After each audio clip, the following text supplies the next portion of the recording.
नमस्कार, भारत एक्सप्रेस में आपका स्वागत है। आपके साथ मैं हूं श्रद्धा और आप देख रहे हैं हमारा खास शो 32 धमाके दहला बांग्लादेश। बांग्लादेश की राजधानी ढाका में इन दिनों राजनीतिक तनाव अपने चरम पर है। एक और जहां प्रधानमंत्री शेख हसीना के खिलाफ आगामी फैसले का इंतजार हो रहा है, तो वहीं दूसरी तरफ बांग्लादेश की सड़कों पर हिंसा की लहर फैल चुकी है। कई इलाकों में दर्जनों बसों को आग के हवाले कर दिया गया, जबकि सड़कों पर विरोध प्रदर्शन को रोकने के लिए सुरक्षा बलों को भी तैनात किया गया है। हालात इतने बिगड़ गए हैं कि देश के कुछ हिस्सों में पैरामिलिट्री फोर्स को भी तैनात किया गया ताकि सार्वजनिक सुरक्षा और शांति को बहाल किया जा सके। चलिए, आज हम आपको बताएंगे कैसे बांग्लादेश में राजनीतिक असंतोष और विरोध ने हिंसा का रूप ले लिया और क्या है इसके पीछे की असल वजह। देखिए रिपोर्ट। फैसले से पहले बांग्लादेश सुलगा।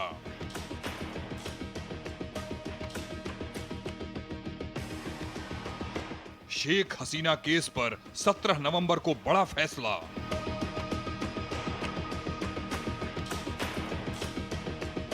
ढाका में 32 धमाकों से मचा हड़कंप।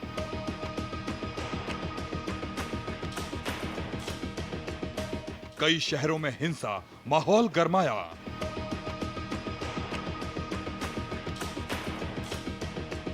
दर्जनों बसों को आग के हवाले किया गया।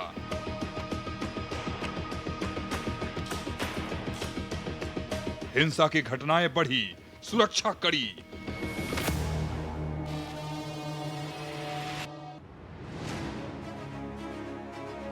बांग्लादेश की पूर्व प्रधानमंत्री शेख हसीना के खिलाफ अदालत के फैसले से पहले देश में हिंसा बढ़ गई है। उनकी पार्टी अवामी लीग ने विरोध में पूरे देश में लॉकडाउन की मांग की है।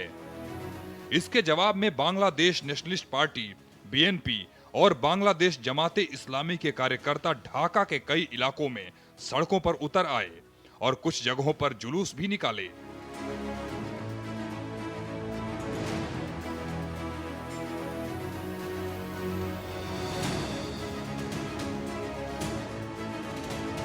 इस दौरान 32 धमाकों से अफरा तफरी मच गई। इतना ही नहीं, दर्जनों बसों को आग भी लगाई गई।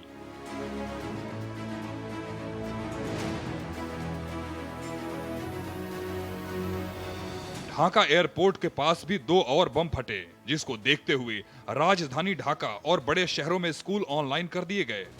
पब्लिक ट्रांसपोर्ट पूरी तरह बंद कर दिए गए। साथ ही राजधानी में 400 पैरामिलिट्री सैनिक तैनात किए गए।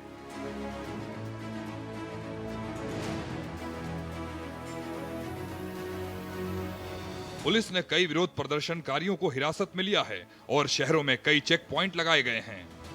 बता दें, बांग्लादेश की सुप्रीम कोर्ट 17 नवंबर को पूर्व प्रधानमंत्री शेख हसीना के खिलाफ मानवता के विरुद्ध अपराध के मामले में फैसला सुनाएगी।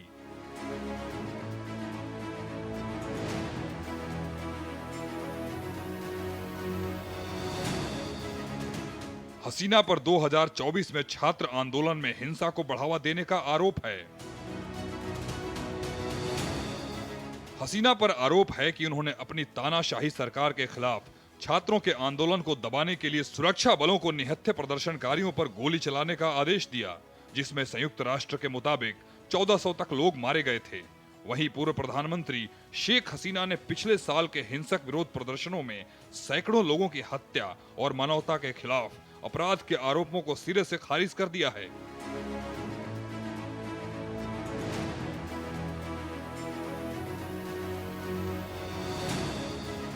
हसीना ने बीबीसी को दिए एक इंटरव्यू में कहा कि उनके खिलाफ चल रहा मुकदमा झूठा तमाशा है।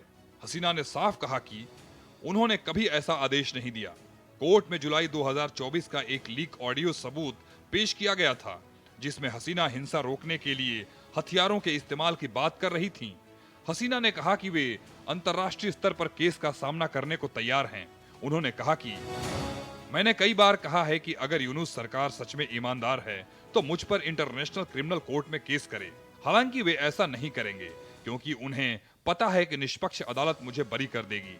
यूनुस को कुछ पश्चिमी देशों का समर्थन मिला था, लेकिन अब वे भी उनका साथ छोड़ रहे हैं क्योंकि उन्होंने कट्टरपंथियों को सरकार में शामिल किया, अल्पसंख्यकों के साथ भेदभाव किया और संविधान को कमजोर किया।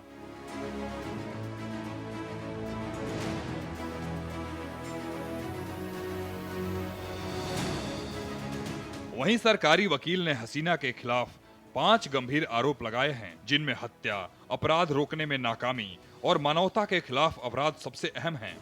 सरकारी वकील ने उनके लिए फांसी की सजा की मांग की है। मामले में बढ़ते तनाव को देखते हुए बांग्लादेश हाई अलर्ट पर है। देश भर के एयरपोर्ट्स और अहम इमारतों पर पुलिस और सेना की तैनाती बढ़ाई गई है।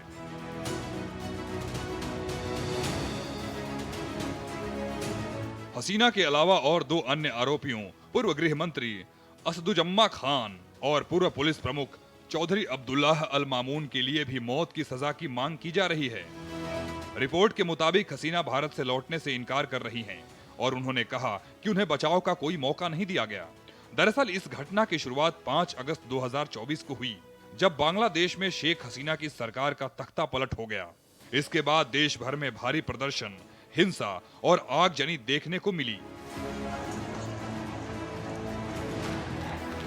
सरकार पर आरोप लगे कि प्रदर्शनकारियों को गिरफ्तार कर टॉर्चर किया गया और फायरिंग की गई।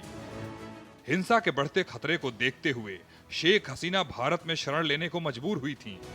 बाद में बांग्लादेश की इंटरनेशनल क्राइम्स ट्रिब्यूनल ने उनके खिलाफ मामला दर्ज किया। कोर्ट ने उन्हें देश लौटकर पेश होने का आदेश दिया, लेकिन उन्होंने इसे मानने से साफ मना कर दिया। वही अब अदालत 17 नवंबर को केवल फैसले की तारीख घोषित करेगी। आमतौर पर अंतिम निर्णय में लगभग 1 सप्ताह का समय लगता है। इस बीच देश भर में सुरक्षा बढ़ा दी गई है। जानकारों का मानना है कि यह फैसला बांग्लादेश की राजनीतिक स्थिरता, अगले चुनावों और नागरिक जीवन पर गहरा असर डाल सकता है। फरवरी 2026 में प्रस्तावित चुनावों से पहले यह मामला राजनीतिक ध्रुवीकरण को और बढ़ा सकता है, क्योंकि अब अवामी लीग के मुख्यालय में आगजनी की घटना भी इस कड़ी का हिस्सा मानी जा रही है। Bureau report, Bharat express.